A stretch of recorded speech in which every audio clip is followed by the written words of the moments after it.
My family has a terrible curse that causes me to live in constant anxiety. We are butchers. We don't run a national corporation for it or anything, but our quality has always been impeccable. 5-star Google reviews, top word of mouth. We would probably even have a Michelin star if it were possible for places other than restaurants. Somehow, we have been able to produce the most delicious, soft, mouth-melting meats, better than Wagyu beef. But the story for how this came to be and how this is not as happy-go-lucky as our service. My family have been butchers for hundreds of years. Even our last name is Butcher, and somehow we have not changed profession since that was given. Let me clarify that this is my story, my explanation for why I wish I was dead, yet I don't want to die.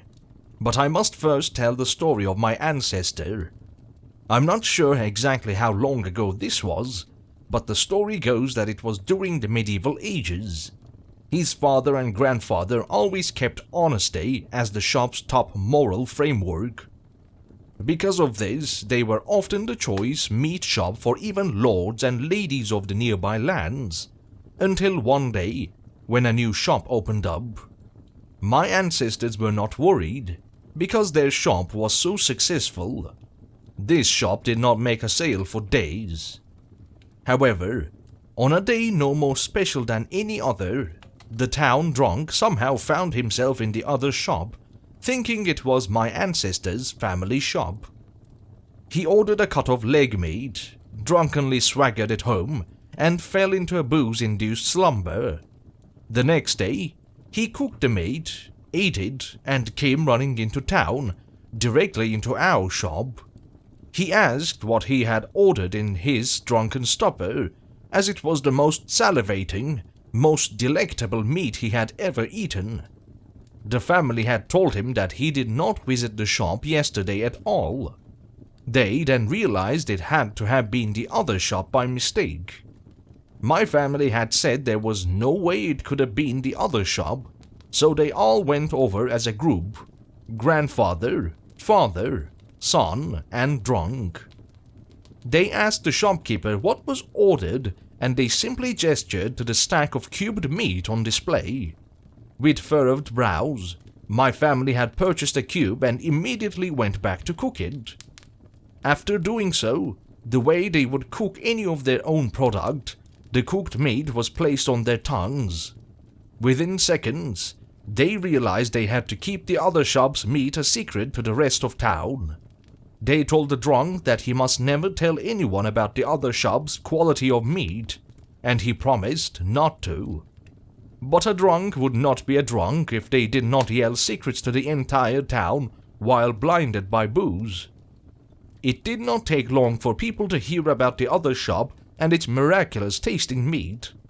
My ancestor's butcher's shop was in danger of closing within weeks. The son could not stand to see his family at such a low point, and being the youngest at 16, he wanted to prove that he was helpful to the family.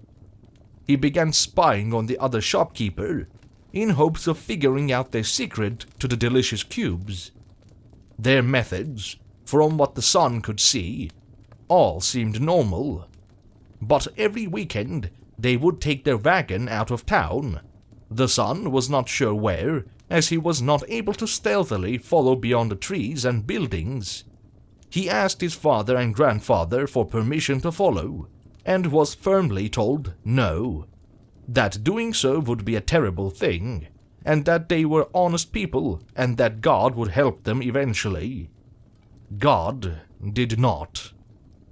Another week later, their father grew ill. Without his labor, the shop grew even less profitable, and they could not afford the things needed to help him get better: food, medicine, and time. The son could not bear it. That weekend there was a new moon. It was the best opportunity for him to sneak into the wagon, in the dark of night. He endured the long, bumpy ride in his wooden cage until they had arrived. As soon as the wagon stopped, voices could be heard. but it was indiscernible what they were saying. The son peeked out of the cover and saw two figures heading into a building. All became quiet. He slipped out of the wagon and made his way, as slyly as he could, into the same building. Inside, he saw the two figures carrying a bloody wrapping of meat. Finally, the son had discovered the source of the delicious carcasses, the shopkeeper's supplier. The two figures repeated this several times, and when only one figure returned inside, he knew he had to get back in the wagon before it took off to his hometown.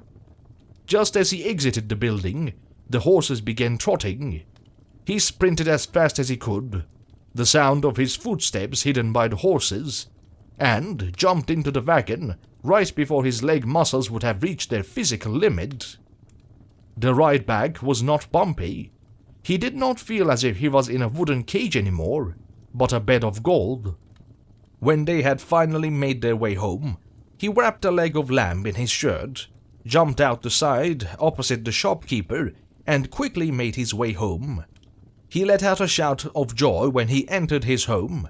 It was a shout that his entire family had heard, which caused them to gather. He told them his story and showed the wrapped meat. Although his grandfather was not entirely on board, his sister and mother were jumping for joy.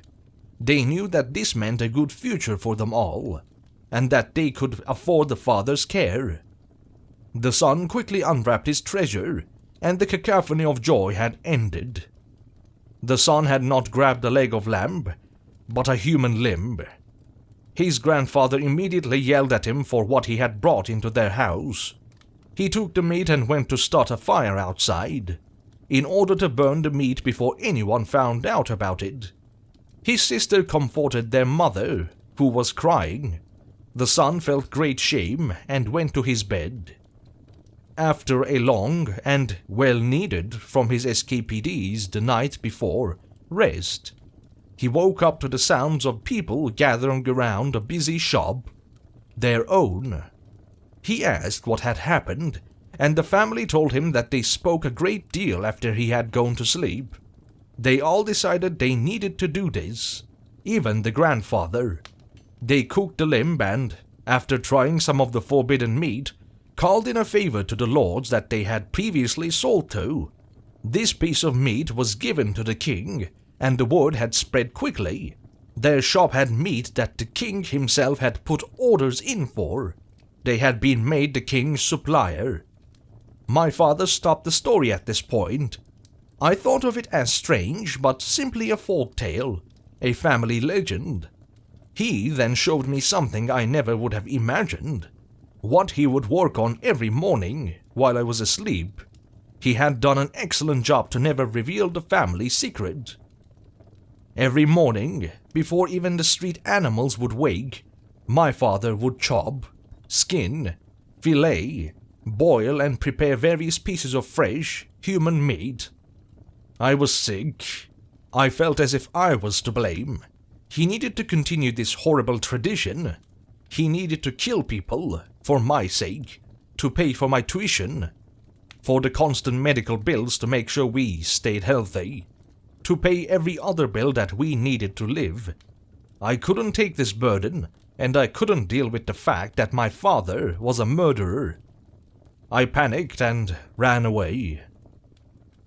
When I saw my dad next, I had to hear the rest of the story.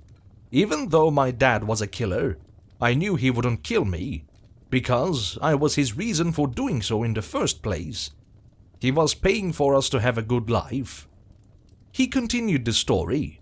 Here is the important part. The grandfather, in order to meet the new demand for the shop's meat, went to the other shopkeeper and explained the situation. He apologized for what the son had done, but insisted that he needed access to the supplier.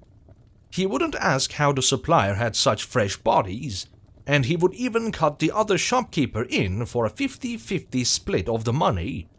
He explained that this was needed because his son was ill, and they had to afford the medical care and supplies. Even with a 50-50 split, they would be able to afford it, thanks to all the new demand. The shopkeeper was firm in their denial of his request. The grandfather persisted, explaining how they absolutely needed this to help his son, who was the main laborer of the family. The shopkeeper once again disagreed. The grandfather asked if he could purchase all of the stock that the shopkeeper had right then and there. The shopkeeper denied any sale to him. In his desperation, he pushed the shopkeeper out of the way. He must have been a very strong man, or perhaps very desperate, because the shopkeeper was knocked back into the wall, their heads striking it with a cracking sound. The grandfather, ignoring this, pushed on in his mission, grabbing as many bags of meat as he could carry. As he was carrying them out of the store, the shopkeeper told him that for doing this, his wish would be granted. His son would be able to work and provide for the family as long as his age allowed him to. The grandfather, after stopping to hear this, simply turned away and continued to the family shop. What our family didn't know about that shopkeeper was that they were a witch, one who had cursed the family in a strange way that did not manifest until the witch was long gone. The day after the grandfather had stolen the bags of meat, his son had miraculously recovered. He went from coughing up blood, having a high fever, chills and aches, to no symptoms whatsoever. But what seemed to be a blessing turned out to be the part of the shopkeeper's curse. The father had no symptoms of this terrible ailment his entire life, until he became too old to continue working. The day after he retired, he felt a strange sensation in his throat. He started sweating. Mucus began dripping from his nostrils, then pouring. He began violently coughing blood.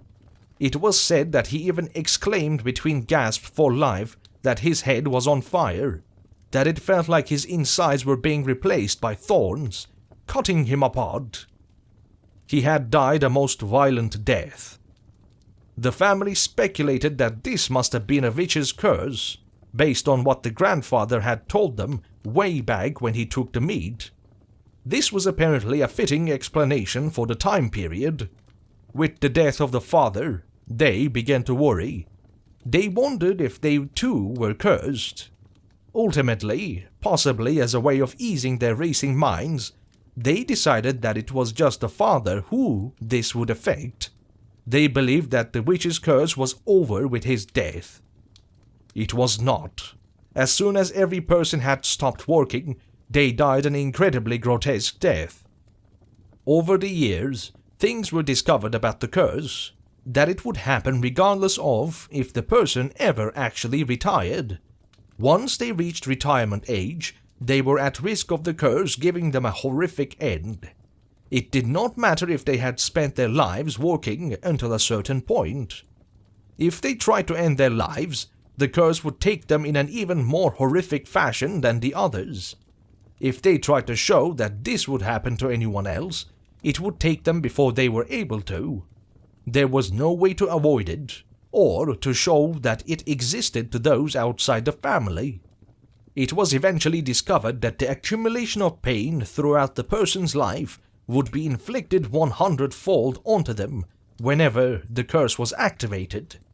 Ancestors who had been injured in wars would receive the most extreme, unbearable, searing hot pains in the places they were shot or stabbed. Those who had only broken bones in their life would feel as if their bones were being ground into powder. Any scrapes would feel as if sandpaper was being rubbed over and over and over onto their open flesh. The only way to avoid this was seen with those who lived simple lives, without much injury or illness. They would not experience as terrible of an ending. However, this is easier said than done. To avoid all injuries, aches, pains, and more for an entire life is not an easy task. Not a single person in my lineage has died peacefully on their deathbed. They have all died the most horrific deaths ever imaginable, save for the lucky few who were able to live a sheltered life. My father explained that this is why he had always watched me like a hawk. This was why our medical bills were so high, beyond the average person's yearly checkups. He said he always tried his best to make sure I was safe and healthy growing up. But what parent doesn't?